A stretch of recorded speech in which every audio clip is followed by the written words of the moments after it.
Ayan, ito po ay Camaro 1968 model, nirelease ng Mattel ng year 2023 through Hot Wheels. Ayan. Ayan po ang itsura niya, wala siyang paint chips. Ito ang kulay na to ay glossy red black. Ayan. Tingnan nyo, wala. So, kung gusto nyong bilhin to, imayin nyo sa 300 pesos. May isa siyang kasama, flat blue naman ang kulay niya. Pareha sila ng model Camaro 1968. Ayan. 300 peso each. Wala rin flows to, walang paint chips, no?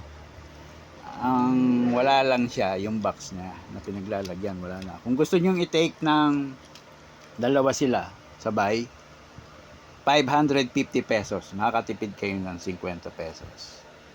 550 pesos for 2. Yan, main nyo na.